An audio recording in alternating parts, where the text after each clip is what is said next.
Nagsampa ng reklamong cyber libel ang beauty queen na si Michelle D laban sa content creator na si Sian Gaza. Nagkakalat daw kasi ng mga malisyoso at maling impormasyon si Gaza laban kay D at kaibigang si Rian Ramos. Sa kopya ng affidavit ni D na ibinahagi ng kanyang kampo, nakalakip ang mga screenshot ng sinasabing fake news at mapanirang puring post na pinapakalat ni Gaza. Kasama rin dyan ang mga post mula sa iba't ibang Facebook page. Apektado na raw ang mental health at career ng beauty queen dahil sa mga nagkalat na fake news tungkol sa kanya. Kasalukuyang nasa ibang bansa si Gaza, pero sa isang Facebook post, tinawag na good move, very strategic at wais ang cyber libel complaint na inihain laban sa kanya ni D. Paraan lamang umano ito ng beauty queen na ilihis sa kanya ang atensyon ng publiko mula sa mas mabigat na reklamo laban sa kanila na illegal detention at torture na isinampa ng dating driver ni Rian. Mukha po namang magiging maayos po ang kalagayan ng Queen of All Media na si Kris Aquino matapos pong salubungin ang kanyang 55th birthday.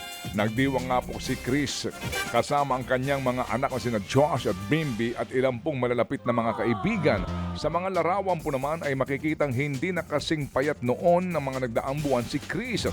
Game pa siyang nagpapamakeup sa mga kaibigan. Bago ang kanyang birthday ay sinabi po ni Kris na naghahanda siya para sa kanyang planong podcast. Sa kabila po ng kanyang autoimmune diseases, ang wish nga ni Kris ay umabot ng 60 para ho naman daw makakuha raw siya ng kanyang senior citizen ID.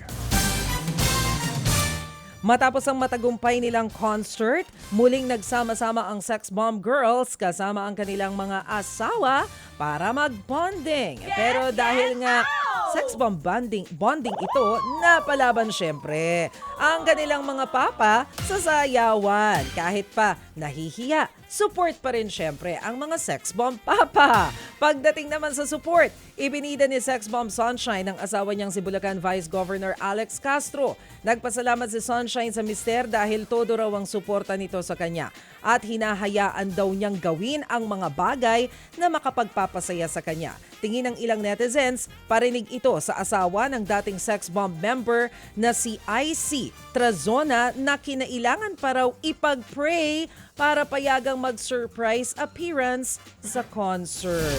Ayaw daw kasi ng masyadong flesh na pinapakita. Balik eksena po naman si Maria Ozawa bilang special guest sa music video ng Sick and Tired, ang bagong single po ng singer na si Gabri Panlilio. Modern pop ito na may kasamang operatic style. Sa launch ng kanyang single, usap-usapan ang MV nito na ang special guest ay si Maria Ozawa. Ang role niya rito ay isang babaeng hinuhusgahan daw dahil sa kanyang nakaraan ng mga relihiyosong tao.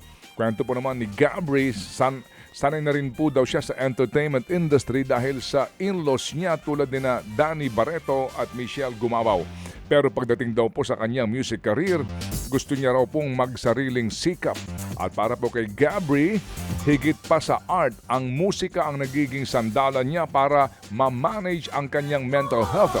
Matapos nga po ma-diagnose na meron siyang bipolar condition. Available na po ang Sick and Tired sa lahat ng music platform. Kinaaaliwan ng fans ang bagong groupie ng K-pop sensation na EXO na throwback sa iconic outfit ng isang member. Nakapang princess style shoulder kasi ang grupo, suot ang black outfit.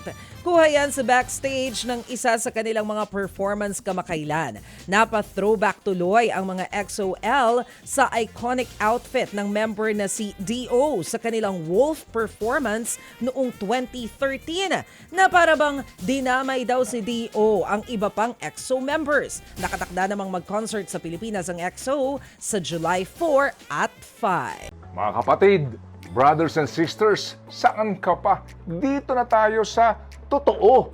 Dito na tayo sa True FM. Mga kapatid, mag-subscribe and follow po kayo sa social media accounts ng True Network PH. Yan po kami, hanapin nyo lang True Network PH, Facebook, Instagram, YouTube, TikTok, and podcast. mapa Apple or Spotify man yan, mahahanap nyo kami. Lahat ng mga napapanood at napapakinggan nyo po sa programa, nasa social media accounts namin yan. So paano mga kapatid? See you sa social media!